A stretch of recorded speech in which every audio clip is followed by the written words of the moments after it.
When I came from California to Congress, and this is happening in a lot of places, our delegation had been here for quite some time. A lot of them elected in the late 70s. So a natural attrition that they're going to retire. And then I always thought, like the old Blues Brothers movie, you know how it starts, I'm putting the band back together. So I thought of all the people I had in the legislature in California, we're going to put the band back together and each year add here. And we're going to do that again this year. Mimi Walters is going to join us. She was part of the leadership team as well. And some get come earlier than others, but it's going to be a very good group. When we were in the legislature in California, we worked very close together, and they didn't care about titles, but we were a power to be reckoned with. And California is unique, and we'll talk about this. If you think of all the examples, if we didn't gain the majority, what the world would look like, you go to California. You'd have the highest taxes, you'd have the exodus, and then when like Toyota leaves, the governor would just say, well, smart people learn how to stay. And California has 39 million people, 12% of the nation's population, but we have 32% of the nation's welfare population. Texas has roughly 7% of the nation's population, but only 2% of the nation's welfare population. Lamar made sure of that. But we get 25% of our entire budget from 144,000 people out of 39. So I mean, the governor should know each person by name. But if you see from a macro level of the punishment of larger government, if the federal government passes a regulation, California passes it a little further. I mean, it's a difficulty to do business there. A lot of people find that they can't do. And we pride ourselves being the 8th largest economy. When I served, we were the 6th largest, so we just keep working down. So the fear is what would happen nationwide. And we'll get into that discussion here, but let me quickly get you, because I know you all want to go back and say what's going to happen this week, what's going to happen next week. You've got to talk to your clients, and somehow markets more billable hours, or a higher rate. A couple different things. Next week, we'll be done. We move out. We have a challenge on what's happening along the border. The president could actually solve this thing by himself. He refuses to do so. And he's not going to slow down his fundraising. He won't even take the time to go see the border. You've got a couple different problems out there. The 08 didn't cause the problem, 08 bill for Feinstein, but it is part of the problem now based upon the president's action. Just think about it. It passes in 08. You didn't have an uptick in 09, 10, 11, 12, not until the president acted it. You have a challenge going in there. Today we have the 3 main countries, El Salvador, Honduras, Guatemala, presidents here. We'll meet with them today.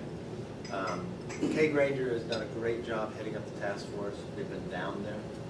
The best thing we can do is reunite these children with their families. Think about it. It's not what you become in life once you have children, it's what your children can become. Do you imagine taking your 5 or 8-year-old and paying somebody you don't know? Hopefully they send them someplace.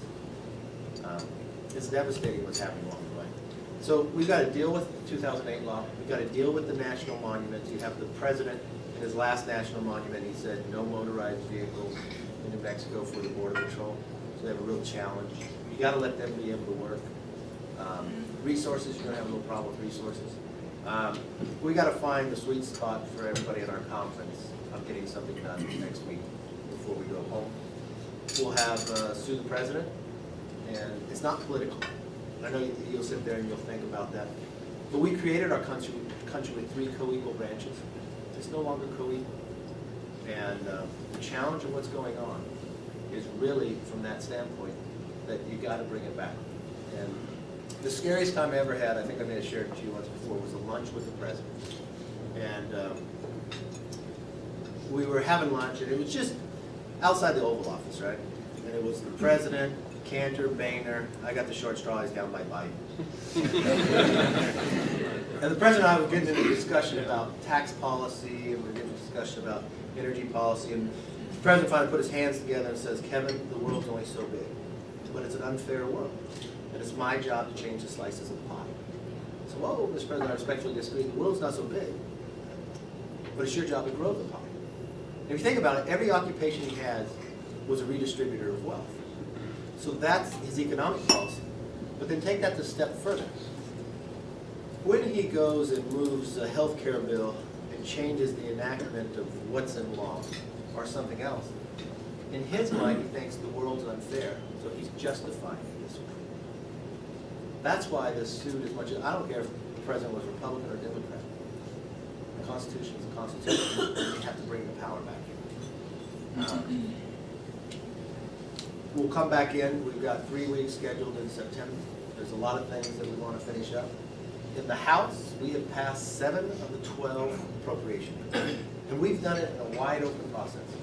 Sheila Jackson Lee has had 50% more amendments just in the appropriation process than the entire Republican Senate conference in the last year. Just think about that for a moment. There are 321 bills passed the House, sitting in the Senate. It's not a do-nothing Congress, it's a do-nothing Senate. I jokingly said yesterday it took, 300 Spartans? Is that right? They held it for 2 days, but then they collapsed, and it's one guy in the Senate, Reed, was holding up 321 bills. Hopefully he collapses too in the process of letting these bills go through, letting it happen. You've got a real frustration out there in America. Think about this Obama economy. Clothing up 89%. Child care education is up 107% on Obama economy. This is everyday life of where to go, why we have bills just sitting there. So when we come back in, we're probably going to end up doing the CR. That will probably be in September because the Senate has passed 0 bills. They haven't passed any of the Senate. So let me stop there. Did that get you enough to go back and tell your clients? And I want to invite up 2 friends. And when you think about California politics, it's tough politics. When you think about can Republicans keep the majority and actually go further? Well, I'm going to introduce the first one, David Valadeo. This is a Democrat seat. 72% Hispanic seat, held by a Democrat. Costa moved up to the other place. And in the presidential year, David Valadeo won. He was a state assemblyman. And he represents the area well. He's a small business, a dairy farmer. And we share part of Kern County, Bakersfield. You'll find him in every part of the district. But he's able to hold this seat. And if you look at it, in California, we have an open primary system, so the top 2 go forward. Democrats have poured a lot of money in. He crushed them. What was your final number? Final 63%. So you walk into the ballot in California, you can vote for anybody you want. So they had the choice of everybody. They ended up 63. So come on up, sit in the chair, grab a mic. That's it.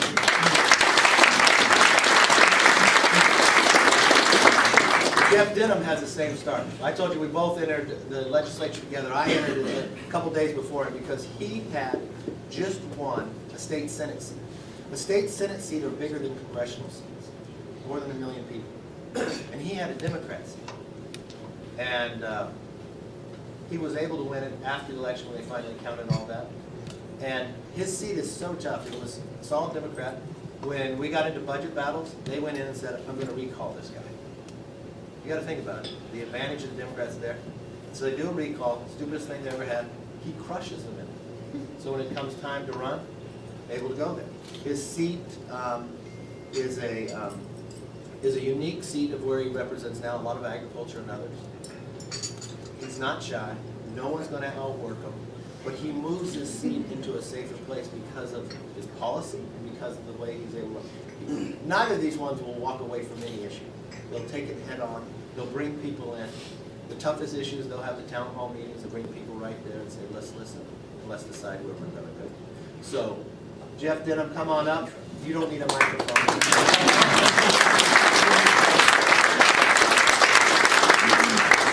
And next, are we going? And then you can have each one of them remarks and then open it up to a Q&A. All right, Jeff, you go first. You're the senior member. Well, good morning. Thank you for having me. Oh, I see the way this works. So last week, Duncan Hunter puts a little weight on. You guys give him a broken chair. I get a little too loud. You give me a broken microphone.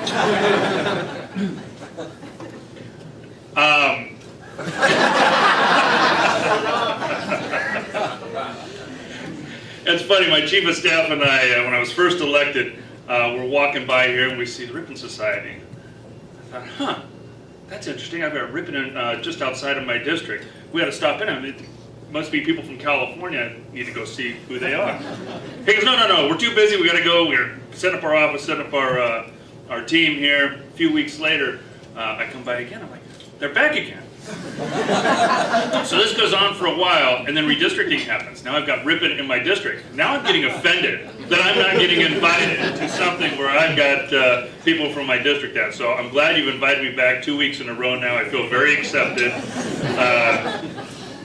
Great group here, and appreciate being with you. Let me just tell you a little bit about some of the things that we're fighting on. I'll tell you that probably the biggest criticism that Kevin and some of the guys that work with me for a long time give me is that I get too aggressive. Bill Schuster tells me all the time, Denham, you're a bull in here. Slow down, be patient, we'll get there. I'm very passionate about this job, about what it takes to be in office. You know, going through these tough elections, you know how hard you have to work, but you have to also be passionate about issues. And so I think the biggest criticism that I get is also the thing that makes me who I am. When it comes to immigration, I wanted to get out there first. I wanted to get out there loud. I wanted to let people know what I believed. And more importantly than wanting to let people know here what I believed, I needed to go back home and tell people in my district what I believed. So the very first thing that I did after coming here, getting involved in immigration, supporting the bills that I felt were important, starting to drive the message through, I went back and met with the Tea Parties. They're going to be the biggest critics in my district on my position. But when I could sit there and I could explain to them and have a conversation, ask them, well, what would you do differently? In a district like mine that is a very large Hispanic population, we have challenges in our schools, we've got challenges in our healthcare system, we have challenges in our economy. So what would you do to change this? And so engaging in the public and really having those conversations, I do it with the far left, I do it with the far right. I want to talk about the things that I believe in. That allows me not only to stay in office, but to do my job here. So immigration is one of the biggest issues that we're going to face for my district, for California, for our nation, and now we're coming to a point with, what the president said in 2011 that the border is absolutely secure. It's very obvious to the American public it is absolutely not secure, and I think that this gives us an opportunity not only to secure the border and take care of this humanitarian crisis that we have today, but really start the discussion. I mean, part of the challenge with politics, I think at any level, but certainly in Washington, D.C., is nothing happens until it's a crisis, until there's a deadline. You have the fiscal cliff. With the Farm Bill, we had the dairy cliff. I mean, there's always some type of cliff, but there has not been an immigration cliff yet. Well, that time is here. So I'm looking forward to not only addressing this current crisis, but it is time to engage in this debate. This has gone on for 30 years now. It affects our tech companies, it affects our ag companies, it affects everybody across our entire nation. We've got to get it done, but we have to get it right. And so I'm proud to be part of this Republican conference, is that even though I'm a little impatient, it's taking the time to get it right. The other big thing is water. In California, for the last 50 years, we have not addressed our water crisis. And it is to the magnitude now where not only do we have a challenge with Mother Nature, but we have not seen any significant water storage, above ground water storage for 50 years. And so in areas like mine, where we've had 2/3 of the water comes from Northern California. So you've got guys like La Malfa that have strong property rights, and that water comes south. It goes through my district where we have quite a bit of aquifers and some storage we convey to further south, and you get down to David's area where it is extreme drought. It is becoming an extreme drought where I am too, because we've overdrafted the underground water table year after year after year. So now this water crisis is not just about a drought. It's not just about conveyance and changing ESA. It is now an issue that we are going to shut down California's agriculture economy, the largest ag economy in the nation, the largest ag economy in the world, if we do not address this water crisis. And so those are two big issues that I think obviously have national implications, but affect California in a big, big way. I'm very impatient, and I'm going to continue to be very loud on those. Thank you.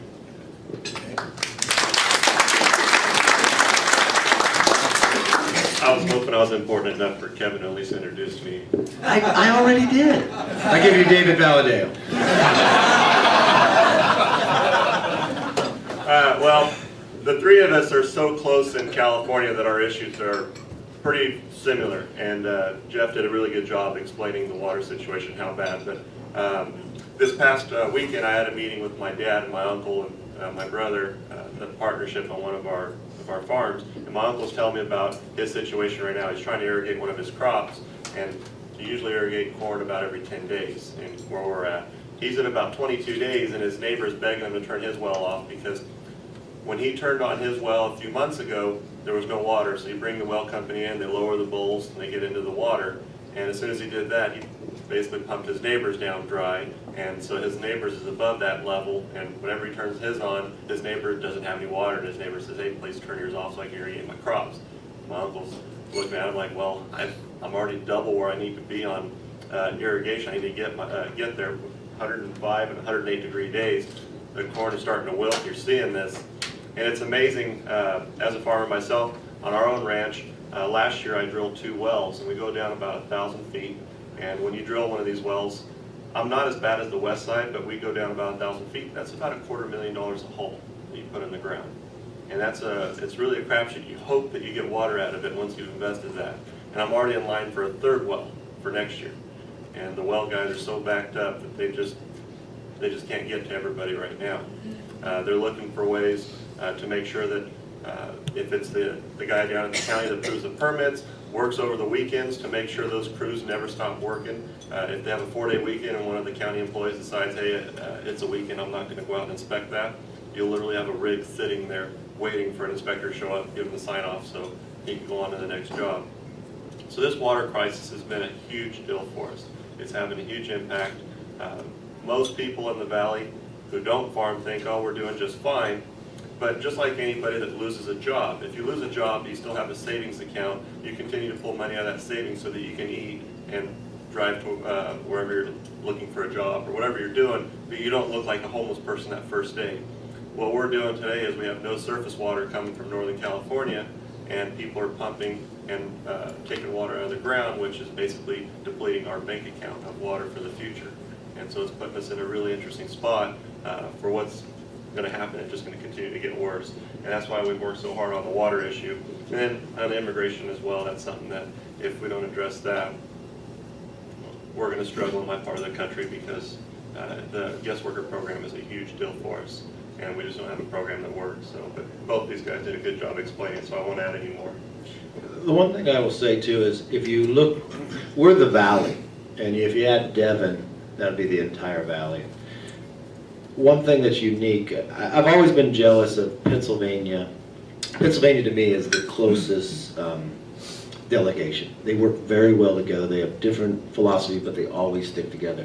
Texas, it's Texas then America, right? How that works. But they're very united. We have, in the new group to come in, been very united. The water issue in California for 150 years, whiskey's for drinking, water's for fighting.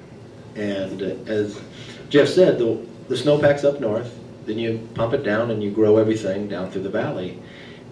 The challenge is how do you keep everybody united? But we've been able to do that.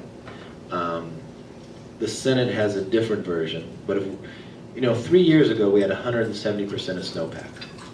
The challenge was we only got 80% of the water. And the thing no one quite realizes, the ag pays for 100% of the water if they get 0 drops still. So you're paying a bill, not getting any water, and trying to grow, and you have to turn your crops on. This is devastation throughout California. If you all wonder how it affects you, almost everything you eat comes from California. Your prices are going to go up. And there's a lot of things we can do to change that. Some happen to be easier than others. We got to bank our water better. We got to have ability to storage, and we haven't been able to do that as much. So we've let of the 170%, we only get 80. The rest goes out to the ocean. You lose out for years like now. And now they'll change the whole policy in California. You'll start metering your underground water. We're going to open up for questions. Is that right? Yes, sir. All right. Questions, comments? Go right ahead, Ralph. All three of you talked about immigration reform. Can you give us a sense of, given the frustration, the Senate passed a bill, you guys had principles, nothing really happened this year. Well, how do you think you want to handle it in the next Congress, and also how does this border security situation right now affect how you can handle it next year? You know, I just went to 9 districts last weekend, and none of them were on the border. And you know the number one issue in every district was the border.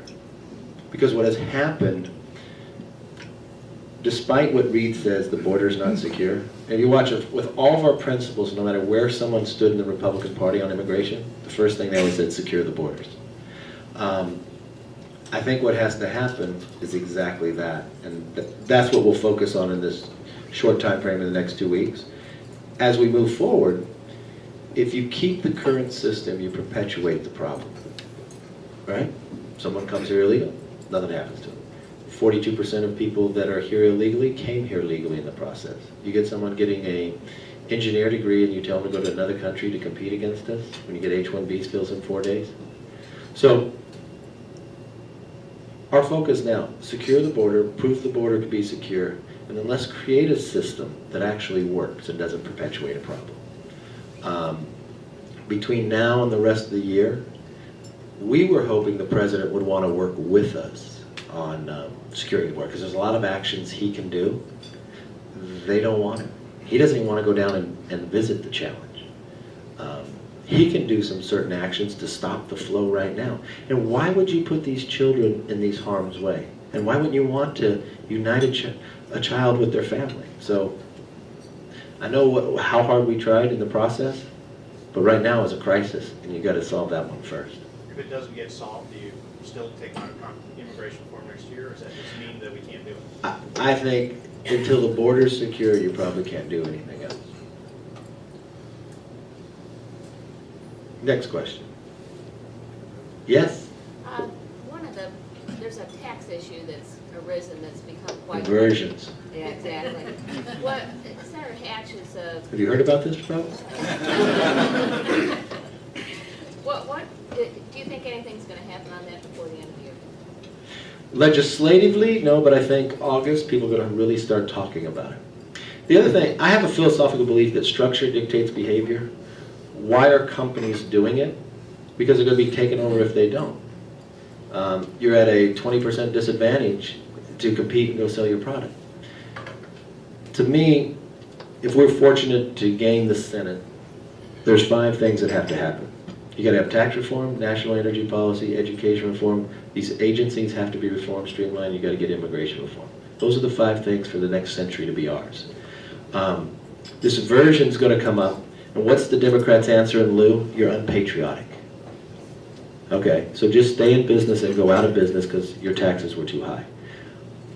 This should propel us to actually have tax reform. Let us compete.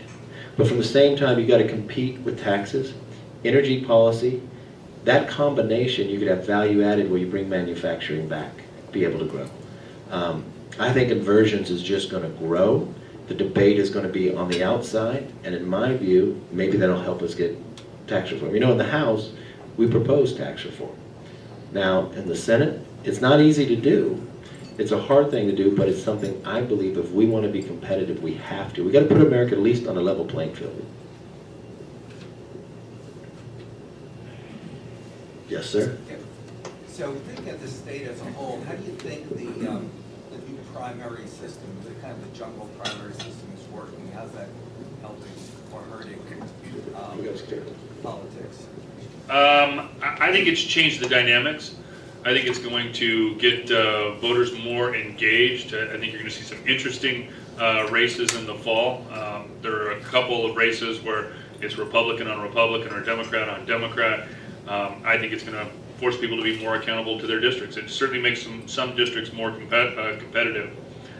It is also more costly. I mean, it's a bigger challenge for us. We've got to we've always had to raise a lot of money in these tough seats. When you're a Republican represents a Democrat seat, it's very expensive. But when you've got to run twice, it's almost twice as expensive. So I think it creates some challenges, but all in all, I think the jury is still out on how much it's going to affect California. I think that as a Republican, if we're ever going to win the majority back in the Assembly and Senate, I think that this is actually going to work in our favor. I don't have a problem with it. I don't.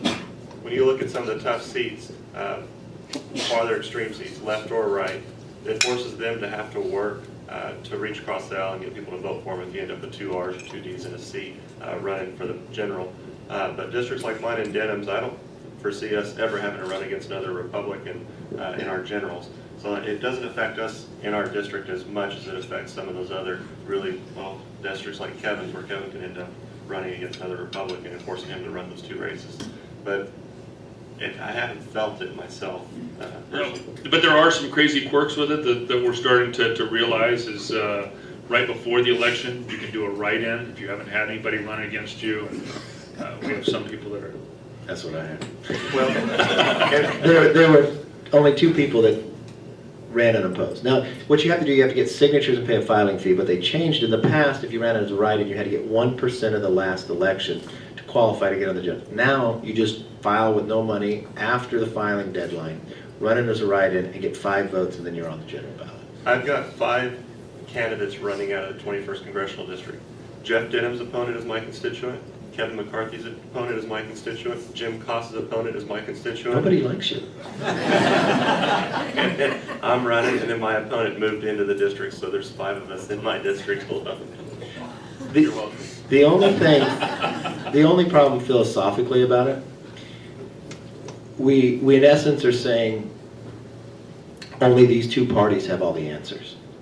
And I never believe if you sit down and say, we'll always hold the majority, or you're the only one that has the answers, if you're not challenged.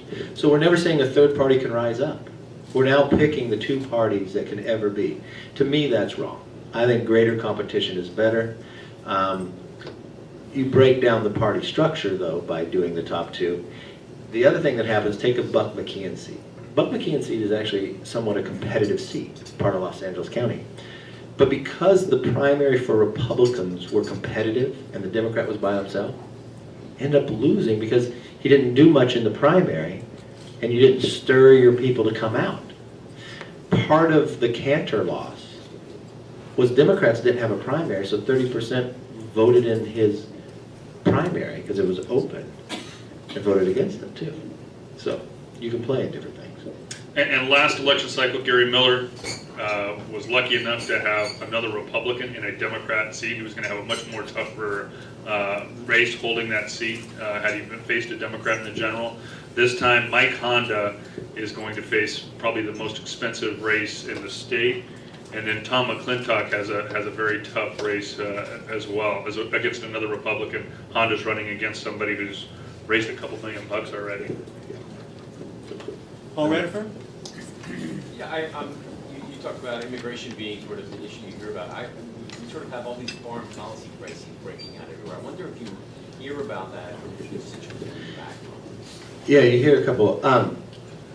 If you travel the world, today our friends don't trust us and our enemies don't fear us. It doesn't come out in the polling to say foreign policy, we've been a war long. But the challenge here is America is not leading. When you go to, you hear it now, and what happens, it's a little like, if you want to compare it to a time in America about a 1979. It's a malaise around us that we're all saying, the country doesn't feel as strong as we used to be. Then we begin to think, we don't have as much opportunity as we used to be. Why are we getting pushed around somewhere else, and why aren't we leading in our ideas?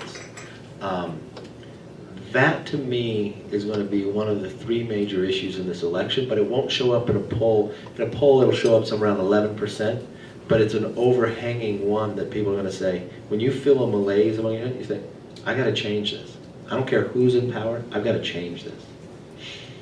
Do you guys get much questions? I had a town hall last night. Israel came up. Ukraine didn't come up. Most people in my district are asking about water, and then we get a lot of border security questions as well. Even with what's going on, I still have a lot of folks that support fixing the system, but the concern with children coming across like they are, how they're being housed and everything, a lot of people are concerned with that. That's what I hear about the most. And obviously, immigration is by far the biggest issue right now. Water is usually the biggest issue. But I'm somebody who served my country in Desert Storm in Somalia. I work a lot on veterans issues, and we always have that discussion on every town hall that we have. And so foreign policy has been coming up a great deal. The thing you have to remember, we're all California members, so when we tell you we do these town halls, It's after our last events of the night. And we go back, it's 10 to 11. Other questions? Come on, we're at 9% approval. We know. One last question, anybody? Yes, sir. So we were talking earlier about races to watch in November. Mhm. Maybe you can share some of your viewpoints on, races we should be paying attention to. I think we gain 2 to 12 seats in the House, and I think there's an 80% chance the Senate flips. I'll start with the Senate, and I'll come to the House. There's 7 seats in the House that are held by Democrats that are up for re-election that Romney carried. 6 of them he carried by double digit. That's all you need, right? Well, if I go out and pitch a perfect game, I'm guaranteed to win, but how often does that happen? So you have to expand the playing field. This was a strategy we did in 2010. I think I'm very supportive of the people they hired to run the senatorial because they used to be part of us in Young Guns. You can't sit back and think the majority is going to come to you. You have to go fight for it. When Cory Gardner ran for Colorado, to me that changed my opinion about whether we can win. Colorado, Washington, Michigan, New Hampshire, Virginia. Blue states have got to play money in. In 2010, when we won the House, Barney Frank borrowed $250,000 to save his own seat in Massachusetts when we had none, and he was sitting as chairman of financial services. You're going to have Dems in that problem in blue states. They're not going to be able to make it, right? Democrats have a money advantage. My only fear is that the other money all goes to the Senate. They have it, so how far do we go in the House? I'm seeing polling in the House that are better than 2010 in certain places. I think Illinois is going to be a good state for us. This is my prediction. We will win the governorship of Illinois. It'll be about 3 to 5 points. It'll also live. I was just down with Bobby Schilling. He had in Peoria the mayor, the sheriff, the city council, all sitting up there endorsing him in his race against the sitting member of Congress right now. He raised like $200,000. And Illinois is going to rise. I think Arizona is going to be big for us. I think California has some great potentials. Carl DeMaio. The ones to watch that you might not have heard about, Jeff Gorell is an excellent candidate. Meets that criteria along Ventura. If he has resources, he will win in California. I think Maffei's seat in New York, Maffei always loses in a non-presidential because what he has to do is get a coattail to get in. I don't know if you've met Katko. Brilliant guy. He's like a sleeper one that can get through as well. I was just up in Minnesota. I love this guy named Stuart Mills. Every year I have like one favorite that I pick. And it doesn't come from being an elected official, but you just feel that gut of who they are.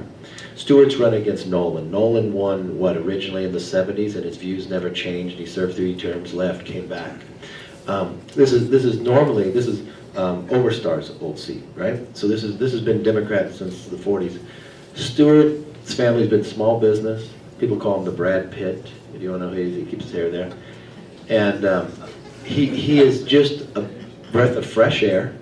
He understands everything day to day, but that small business mentality. You want to talk about Obamacare? He can talk to anybody about it because it's affecting him personally. He runs the healthcare system for his hundreds of employees. He knows how it affects him personally. Those 3 are probably not on everybody's radar. Now these 2, you always got to make sure.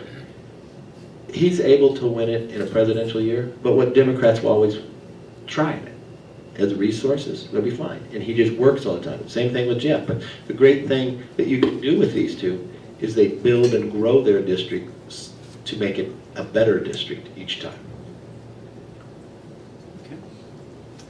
I would just add to that, I'm slightly more optimistic than Kevin. I think depending on the year, this looks like one of those years we could pick up more seats. I think where you have to really look, California, Illinois, and New York, the 3 states that we lost the most seats, we're fighting to get California back.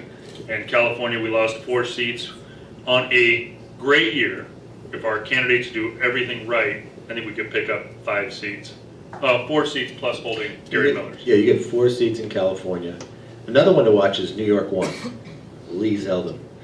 I'll give you a little personal story about Lee. When I was recruiting in 2010, Lee came to see me and he wanted to run for Congress. I told him no. I told him, I not know that he couldn't, but I said, I don't think that's the best advice. I said, look, I want to win the majority. I don't want to give you bad advice. You want to come to Congress? I think you should go run for a state house. You should run for state senate, prove who you are, and then run for Congress. And he kind of got mad at me and he walked out. And a week later, he decided to run for the state senate. He won, our nominee lost. So he comes to see me now and wondering what I think. I said, I think you should run for Congress now. And I'll back you in the primary, but I don't back too many primary races. And he had an opponent that the family was a Democrat but had a lot of money. $3 million against him, he won 60% of the vote. Bishop has his ethical issues, and the voters really didn't know them last time. Lee is a veteran, state senator. I like that race a lot. I like him personally too. Well, gentlemen, If I could give a plug for two great friends, Tony Strickland and Buck McKeon's seat. We need to win that. He's a hard worker. He's won in tough seats in the past. He's somebody that will come here and help us to build the team. And then somebody you all know, Bob Dold. Nobody works harder than Bob Dold. He will be when he wins, he will be in the toughest seat across the nation. And I would definitely predict him to win, only because he will outwork everybody else. But those are two of my closest friends that will help us to build the team. Doles, but if we had more Bob Doles, this would be a much different majority. Hey, let's give Kevin McCarthy a round of applause.